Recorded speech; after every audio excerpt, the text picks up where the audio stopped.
Em diversos municípios do interior de Sergipe, a Coordenadoria da Infância e da Juventude, em parceria com juízes, governo do estado e prefeituras, realizou reuniões com órgãos que compõem a rede de proteção a crianças e adolescentes. O objetivo é justamente implantar os serviços de acolhimento ainda não existentes nos municípios do interior. Segundo o Estatuto da Criança e do Adolescente, é responsabilidade do poder público implementar ações, serviços e programas destinados ao atendimento e proteção integral de crianças e adolescentes. Aos municípios cabe a elaboração, implementação e manutenção de programa de acolhimento institucional e familiar. É preciso que a política, o fortalecimento da rede faça com que realmente haja não só um acolhimento, mas um fortalecimento de todo o sistema, inclusive para prevenir o acolhimento. É necessário que tenha um acolhimento como medida extrema, excepcional e temporária, mas é preciso muito mais. É preciso que valores, que a rede se fortaleça, que a sociedade se fortaleça, que as famílias e os programas assistenciais, eles sejam realmente estabelecidos para fortalecer os vínculos e nem precisar do acolhimento. Né? Mas se houver acolhimento, que ele seja municipalizado, que ele fique próximo da família e da comunidade, para inclusive oportunizar a reintegração dessa criança de onde ela nunca deveria ter saído, é o núcleo familiar. Após 4 reuniões em Aracaju, Poder Judiciário, Ministério Público e o Governo do Estado partiram para os municípios do interior de Sergipe que ainda não possuem o programa de acolhimento. Uma verdadeira força-tarefa para disseminar a importância da implementação dos serviços. Nos municípios de Simão Dias, Arauá, Pedrinhas, Riachão do Dantas, Pacatuba, Brejo Grande, Ilha das Flores, Gararu, Canhoba, Itabi, Nossa Senhora de Lourdes, Capela, Muribeca, Itabaianinha, Barra dos Coqueiros e Boquim, foi apresentado o Programa de Ações Integradas para o Fortalecimento do Sistema de Garantia e Defesa dos Direitos da Criança e do Adolescente. Esse programa cumpre um princípio básico da articulação e da intersetorialidade que são necessárias ao atendimento, à construção de uma política de atendimento. Na realidade, nós estamos levando às comarcas e aos seus municípios uma estrutura metodológica que assegure o desenvolvimento de um processo de fortalecimento do sistema. Nós estamos implementando nos municípios aquilo que é essencial para a garantia mínima de seguridade desses direitos. Nas reuniões, juízes, promotores, prefeitos, conselheiros tutelares, conselheiros de direitos, secretários municipais, representantes da sociedade civil, além do CREAS e CRAS municipais, conheceram as propostas apresentadas pela Coordenadoria da Infância e pela Secretaria de Estado da Inclusão e Desenvolvimento Social. Em cada comarca foi mostrado como os municípios podem implementar um programa de acolhimento adequado ao porte, orçamento e às necessidades locais. Na modalidade de abrigo institucional, ou na modalidade de casa-lar, ou na modalidade de famílias acolhedoras. Então o Estado tem uma importância expressiva, está na lei a obrigatoriedade e a responsabilidade de cofinanciar esses serviços. Tanto o governo federal cofinancia, como o governo estadual, como os governos municipais. Então, a principal função do governo do estado é esse cofinanciamento, essa capacitação, o monitoramento, né, dessas instituições de acolhimento nos municípios. A modalidade é abrigo para 20 crianças e adolescentes, de 0 a 18 anos, de ambos os sexos. É necessário para a sua manutenção um coordenador, um assistente social, um psicólogo, 2 educadores sociais e 2 pessoas para auxiliar as atividades.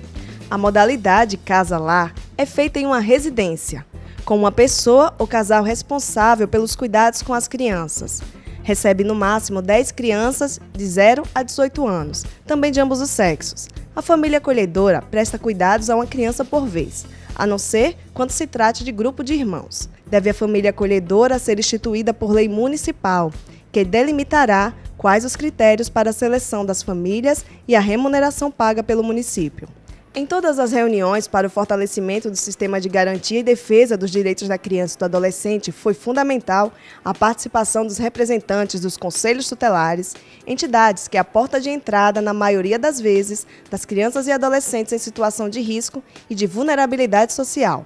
Todos relataram dificuldades para prestar os serviços com mais rapidez e qualidade, principalmente quando a instituição requer o acolhimento e o município não dispõe de um abrigo. Infelizmente, o Conselho Tutelar, eu acredito que, como muitos do Brasil, não está estruturado totalmente ainda. Como, por exemplo, nós estamos com o telefone fixo desligado há aproximadamente 2 anos e 10 meses. A estrutura física do Conselho Tutelar está carente, né? Nós não temos os materiais para a gente trabalhar fisicamente. Como carro, nós não temos transporte para ir até os povoados, para fazer as rondas quando acontece algum caso. E também em relação à multifuncional. Nós temos um computador, mas nós não temos ainda uma multifuncional. Primeiro a gente tenta resolver a situação. Quando a gente não consegue, solicitamos a promotoria, que eles nos dê as medidas possíveis que possamos trabalhar. E eles sempre eles são enviados à cidade de Aracaju, onde a gente sempre leva para o Abrigo Sorriso. Atentos às propostas apresentadas, os conselheiros ficaram esperançosos com os frutos que poderão colher no futuro. Como esse projeto está sendo realizado agora, esperamos que seja o mais rápido possível, porque assim a necessidade aqui é muito grande e em vez de a gente sair para a cidade de Aracaju, tendo aqui mais próximo, seria bem melhor para o funcionamento do Conselho Tutelar. E seria interessante realmente haver uma casa dentro da cidade, porque ali manteria o convívio familiar com os parentes, com os conhecidos. E em relação à família, iria unir mais, né? Porque esses adolescentes eles são rebeldes e muitas vezes não têm um contato direto com a família. E se ficasse pelo município, ficaria mais fácil. Representantes da sociedade civil foram convidados e compareceram. É o caso de Cláudia, que é membro do Clube das Mães de Capela, instituição que fornece apoio financeiro e psicológico às mães carentes do município. Pelo que eu vi aqui, é um novo rumo que se dá na cidade de Capela e eu estou muito maravilhada com essa atitude do nosso Poder Judiciário. A participação do Ministério Público possibilitou em algumas reuniões a assinatura de termos de ajustamento de conduta ou de minutas que se tornarão, em breve, compromissos com crianças e adolescentes. Os termos firmados observam a realidade de cada município e também possibilitaram a formação de consórcios entre os participantes. Hoje, com essa reunião muito importante, na presença da doutora Vânia, doutora Ana Lígia, nós conseguimos fechar o termo de ajustamento de conduta e no prazo de 90 dias será criada uma casa lá. Os 3 municípios formarão um consórcio e os 3 também custearão esse consórcio.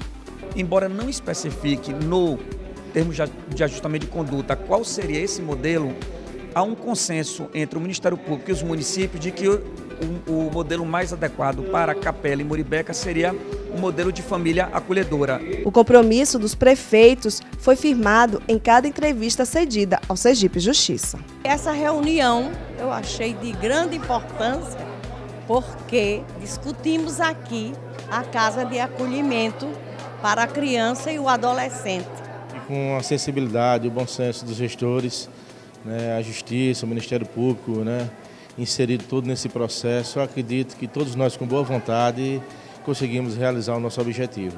E eu, enquanto prefeito de Ilha das Flores, me coloquei à disposição para fazer a doação de um terreno e criar um consórcio entre a Prefeitura de Ilha das Flores, de Brejo Grande e de Pacatuba, para que nós possamos manter esse abrigo e que tantas crianças destes 3 municípios tenham, caso necessitem, aonde ficar, Todos nós unidos, junto com o município de Capela, que iremos fazer um consórcio.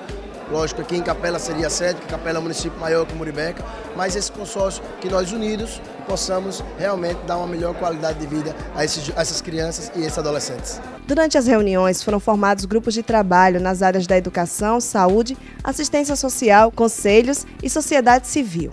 Estes grupos é que darão continuidade aos trabalhos. Já era um sonho,